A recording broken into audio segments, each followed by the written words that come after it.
Hello, you beautiful people. My name is Mark Love, and this is Conversations with Our Daughter, a limited series podcast wherein my wife Jackie and I chat to our adult daughter Lauren about her experiences of school and life in general prior to a diagnosis of Autism Spectrum Disorder at the age of 16. Now, we love words and we're not easily offended, so you might find some of the language or humour questionable, in which case, thank you for listening and toodaloo. However, if you can look past the occasional lapses into dad jokes and the obvious inadequacies of our recording setup, you'll hopefully get to enjoy some insights into the everyday experience of autism from an eloquent and thoughtful young woman who can see and understand both sides of some of the issues associated with this strange and baffling condition. Anyway, enough of all that. Let's get on with it, shall we?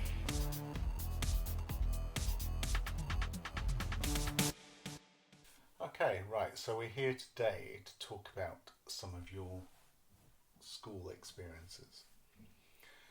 And we're going to start at the beginning, because it seems to make more sense. Now, for anybody listening to this, Bedford had a really strange way of doing things. Antiquated. We had the middle school system here for a while. Thankfully it is now dead. Oh my god. Yeah, I mean, I didn't like it when we first moved here, but we just had to deal with it. It's a strange idea to me. It gets stranger as it goes through, because by the time you get to secondary school, you've got effectively small baby children. Secondary's quite weird. It's the middle one is you've got small baby children.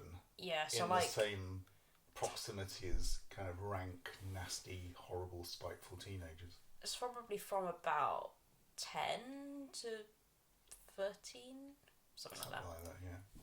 But it's a really odd mix for me. Mine wasn't anything like that. It was like kind of, I didn't do nursery, but you kind of like did 5 to 7 at infant school. Then you went to junior school until you were kind of 11/12, and then it was just secondary school. So when you were becoming an adult, you're in your last school, rather than becoming a kind of a small adult around small children. That just sounds awful to me. I mean, from both perspectives. I mean, poor little kids seeing these monsters, these giant monsters of attitude in the same playground as you. And also I felt sorry for the older kids looking down and saying, what are these horrible maggot children? So that never worked for me, and luckily the world has decided that it's now dead. So anyway, we're talking about your what would be called lower school, at which you joined at 4. 5. 5, even though you've written 4 on your notes. Oh, I've got dyscalculia, it's not my fault. Welcome to the world of autism and pedantry all in one go. So even though on your things it says 4 to 9... Don't always get the numbers right. Let's assume it's kind of 4/5. And yes, it goes on to 9. So, I mean, I kind of have a pre-school memory of you, which is just as being a little girl, possibly a little bit more serious than most, but buzzy, jumpy, giggly, silly, and like we've got some lovely sequence of photographs of you on trampoline. I remember those ones, yeah. Yeah, you were just a little girl bouncing and having fun, and you seemed utterly, pretty much carefree. You still had a fairly serious streak when you were concentrating on something, and you would ask me strange kind of questions about other kids' motivations for things, which seemed a lot more psychologically focused than I would have thought most kids were that age. But I remember okay, this is interesting, and I tried to answer them the best I could, sometimes appallingly. And I do think that you changed when you went to school. You became a lot more as though your shields had gone up, as though you were almost as if you got your fingers across or your hands across your ears a little bit, like it was a bit jarring for you. Now, I might be misremembering that or just looking at it back through hindsight. But well, I don't recall it because I was too young to really remember, but it makes sense because school would have been a totally different environment. Because obviously it was, you know, you had your brother who we already knew by that stage was mental. I can't say that. Too autistic. Too autistic. From beginning, when we thought he was just a little bit autistic, to, oh my God. It's obvious, yeah. The autism fairy really visited him. Oh, wow, he's off the scale. Mad autistic. And that's before he really started really talking about an intellectual disability that he had. And he was hyper. And he was hyper. He was licking absolutely everything, including at one stage your headmistress's toes, as I recall. Yeah, that was embarrassing. But, you know, who knows? So, yeah, there was a sudden... we weren't sure how much his diagnosis had washed over you, impacted on you, being completely disregarded by you at the time. You just seemed to do your own thing. If it didn't involve stuffed monkeys, you weren't that interested. And so we were trying to be as open as possible about it, at the same time kind of realising you didn't really yet have the tools to be able to deal with a lot of this stuff. And us not having the tools because we didn't know what the hell we were doing either. It was like, what, we're dealing with what now? Were there dragons? What? Bears? What? It was... Quite unexpected. Yeah, I think it's probably in some respects, and it seems like an over-dramatisation, but it's really not. Is, you know, if you're in a plane going somewhere expecting a lovely holiday with your family, and actually you crash and you're on your own fighting for survival in a desert island where your child is kind of turning against you in some respects and making it hard to sleep and all that. A desert island where there's little water. You'd give the water to your child to drink, but he just, you know, wants to tip it all over the floor and himself. Yeah. And then he'll still piss on the campfire as well, just for fun. Yeah. Yeah. So someone who is actively working against you and working against your care of him. And it's difficult, again, to assess how much impact this was having on you, because he was just an annoying little brother, in the way that all brothers are annoying, and you had no experience of other annoying little brothers. He was especially annoying. He was especially annoying. The fact that he would kind of destroy everything if you left it out, like your pictures, a couple of your pictures, I remember getting ripped up into little bits and stuff. The one thing I really remember, though this might be a little bit later, was you helping your mum make that chocolate cake. And it was a ganache one. Very nice. Kind of.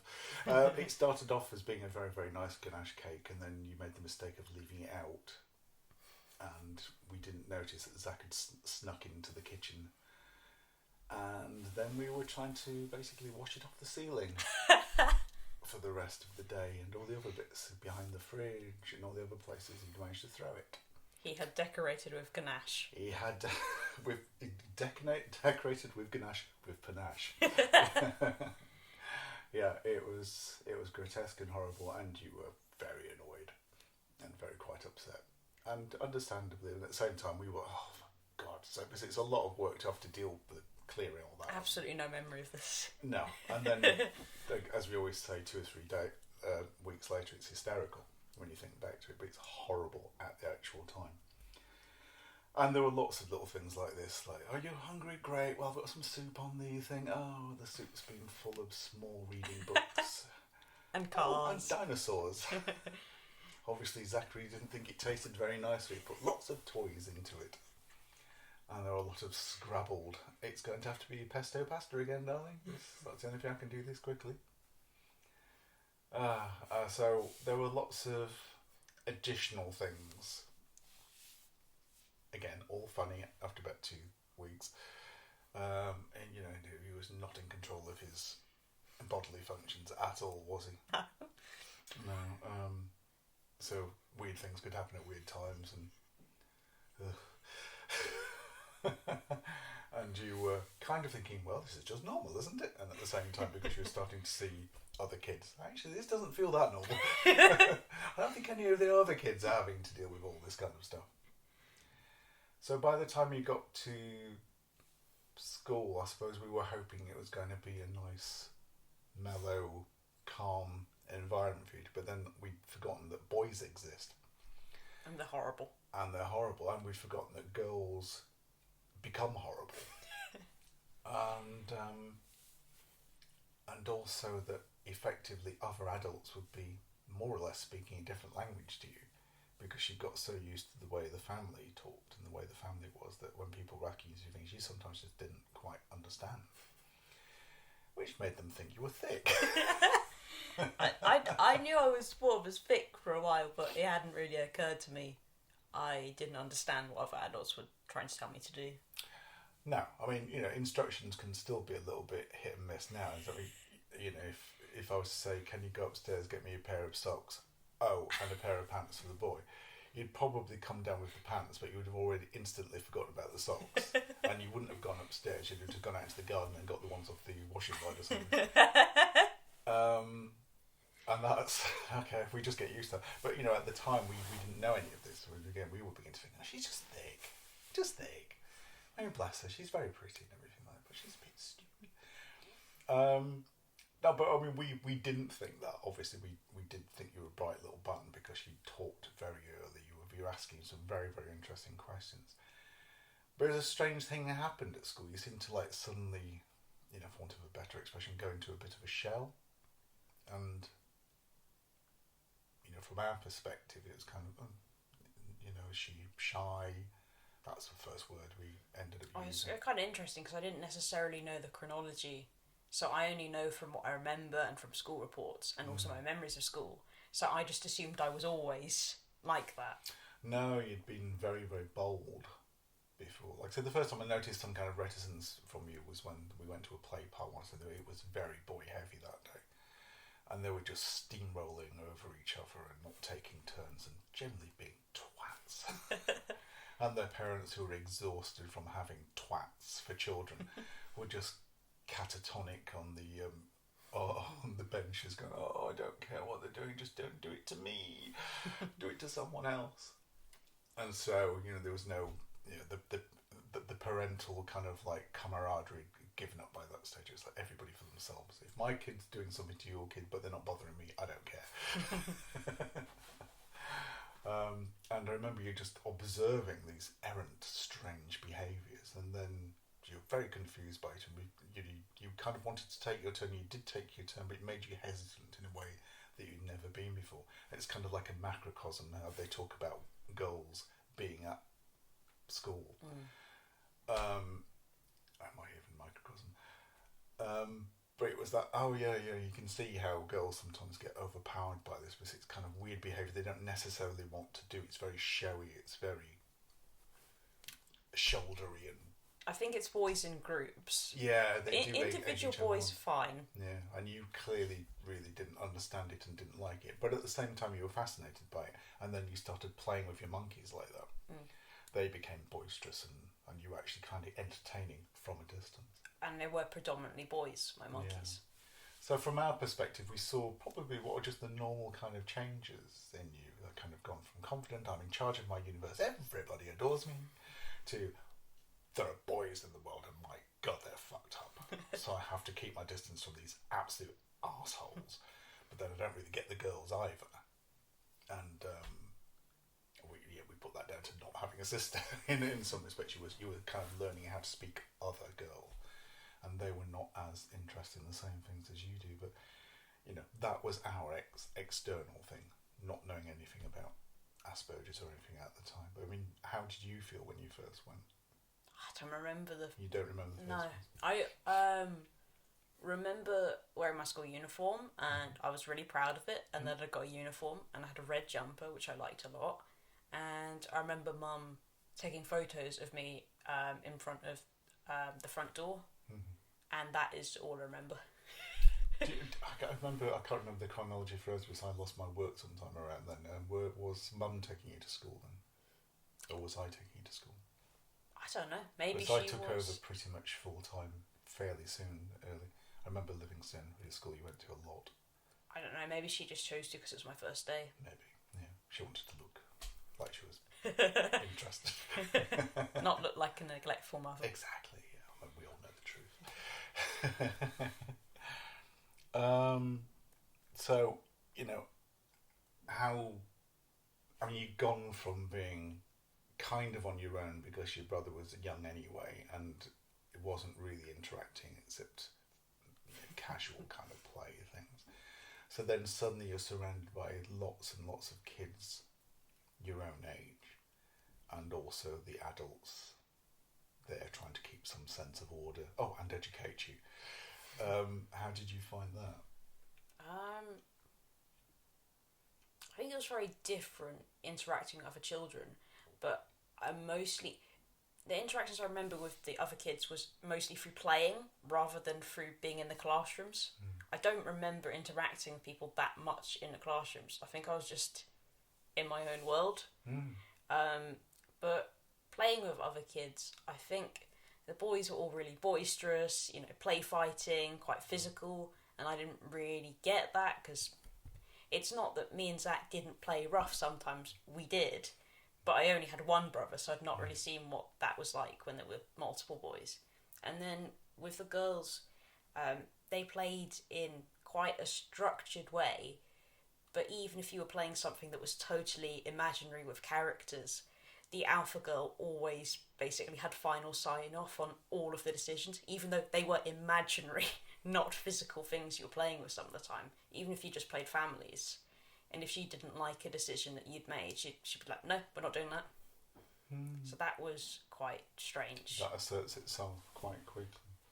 One of the great things about your school was the fact it was so multicultural. You'd come home and talk about someone, and I would have no idea from how you talked about them, from where they were from, unless obviously the name had lots of Z's or lots of vowels in it. It would give me some kind of idea. And what I particularly like is even these days, it never even occurs to you. You just talk about people. Now I don't have that. I'm 60 and I still have this kind of. I only ever say it in my head. I think I really liked them, and in my head I'm thinking, and they were black. If you know what I mean, it's still unusual. I grew up in a place where there were no black people. We suddenly got an influx of Asian people, and then a few black people. But it was still very rare to see someone on public transport and to talk to. Very much less. I remember school being really, really mixed.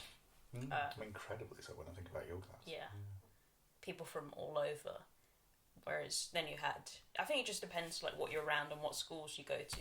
Because, down the road, Edith Cavell, white school.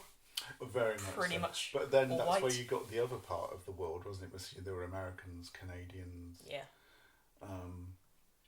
Lots of mixes of places. So yours kind of like got the first mixed in kind of lots of Asian. Don't remember there being many Far East people at the time. I think that's a fairly recent thing. Yeah, there wasn't. There was a few Eastern Europeans. Yeah, it was quite like, and then we got the two kind of big influxes, like Poland, a lot of Poles all of a sudden, then Albanians and then Romanians, and I think you'd left before Bulgaria. The restrictions ended there. But yeah, you've always just kind of, it's a world. I really love that. It is great. Yeah, it's just people. Oh, and by the way, they're from. You start talking about someone kind of weird. They eat what? Oh, I see. Right, okay. and it then becomes clear, that you talk about someone who's gotten from a completely different heritage, which is really nice. But at the time, were you actually making friends? Do you think? I don't know exactly. I think the first people I must have made friends with were probably the twins. I remember that. I remember there were other people I didn't mind, but I don't think they were necessarily friends. I remember feeling quite fascinated with the twins because I found twins very interesting. Like, they're two people that look very, very alike, and I can't remember if they were identical or not, but they were very alike looking, and almost no one could tell them apart except for me at school. And I would really notice the differences between them, and other people just wouldn't see that at all. But I often didn't like the way that they behaved. I got along with one twin more than the other. The twin I didn't get along with so much, I think I found her a bit like she would get quite upset if things wouldn't go her way. If we were playing a game or things like that, or she didn't get her way, she was much more likely to storm off, whereas the twin I did get along with quite well was much calmer.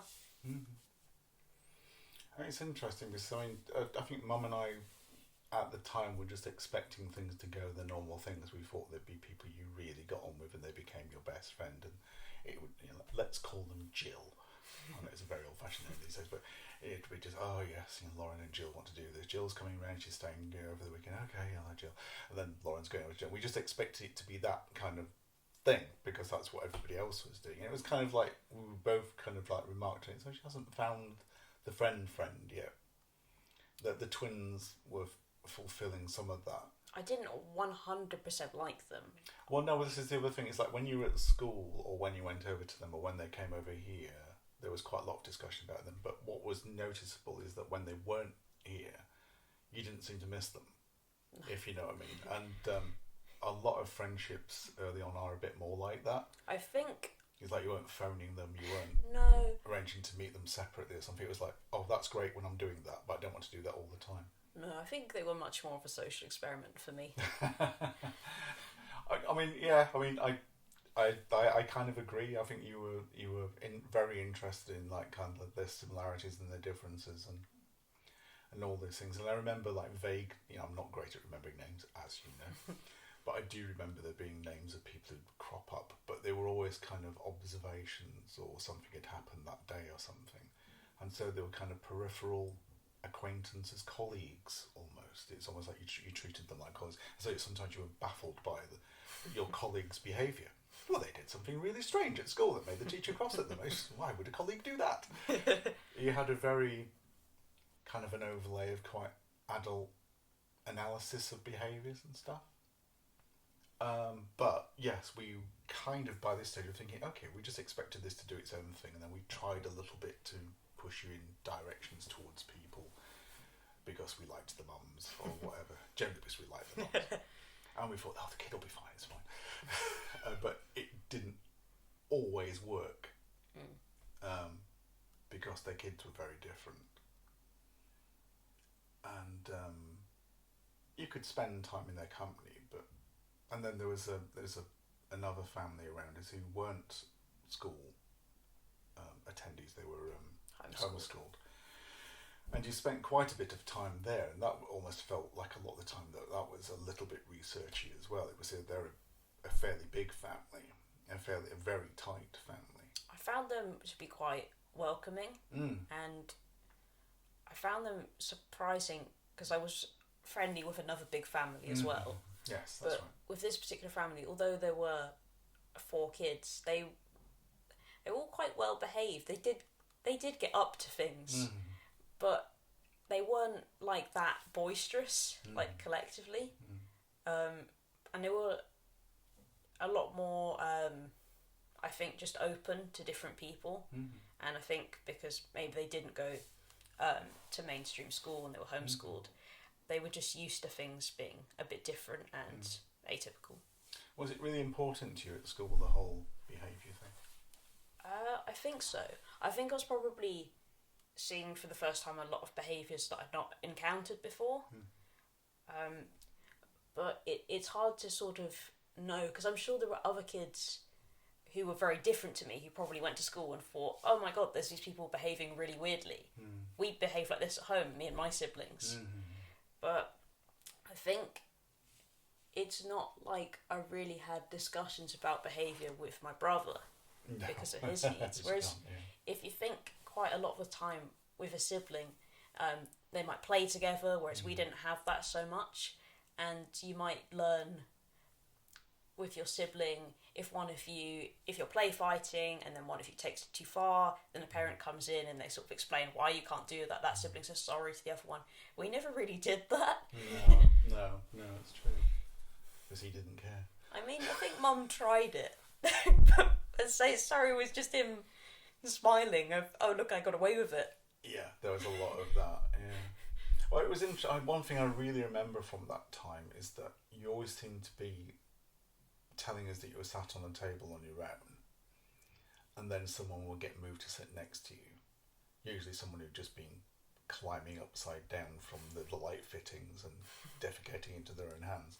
But it was almost as if the teachers / teaching assistants were using you as a kind of a moderating influence sometimes on some of the weirder behaviour kids. Oh yeah, I don't totally remember that either. I think a lot of it is just gone. But I definitely think I mean, throughout the time I was in school, when there was a kid who was a bit naughty or sometimes he was a bit loud and just too talkative, if the teacher like moved the seating plan around, they were often put next to me. Right, yeah. As sort of like a crowd control type approach, which I didn't like very much. No, I do remember you complaining a couple of times. It seems to be like, oh, right, well what's this one's problem? Oh, they eat their own hands. Okay. It was some really strange, odd behaviour sometimes. And, oh, no, he's all right, but he does kind of keep sticking pens in his ears. Okay, why are you sat next to them? And obviously we only had our interpretation of this, but we couldn't work out whether it was because they were using you, like I said, as a kind of a moderating influence, or whether they just given up on you educationally because you weren't giving much back. Mm-hmm. So they just thought, well, she's not very bright, but she's not causing any trouble. So there are definitely a few issues like that sometimes. Again, I don't want to have a go at them all, but I don't think there was very much understanding of difference in some respects of that school. There was different. They just accepted the difference of people's skin, the difference of people's culture, but the difference in how people's brains worked, I don't think they had any clue about at all. No, I think they very much had like an ethos of just accepting that everybody was unique and different, and they were, very, very accommodating of different cultures. We would often have days where we learned about, like, I don't know, Christmas and other events in different cultures and what those people would do. But in terms of other difference, I would agree. I don't think they were that aware of it.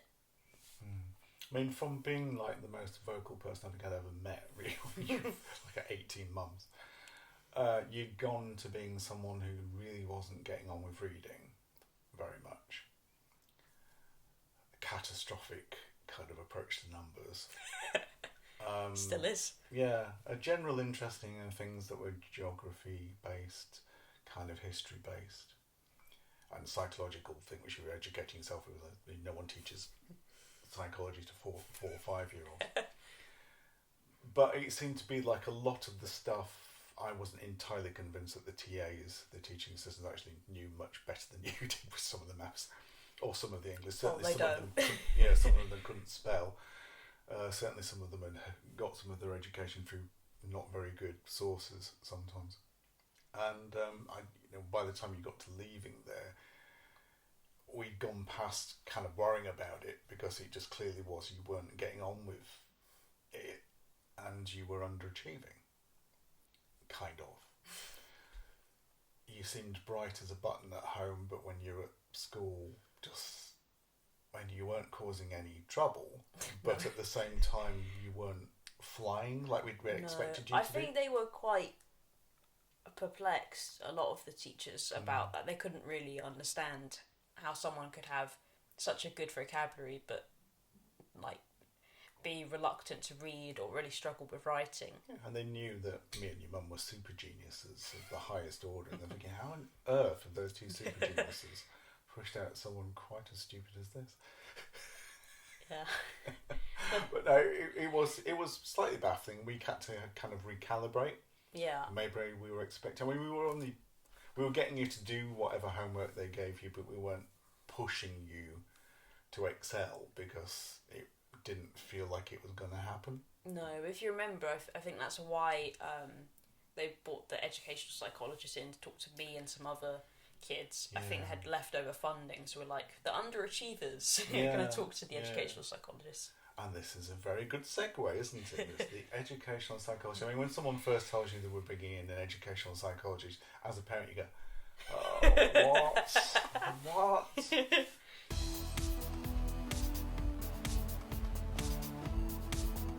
Okay then, thank you very much for listening. A very special thank you to Leona Fensom and Terry Lee for their technical support and advice. See you next time.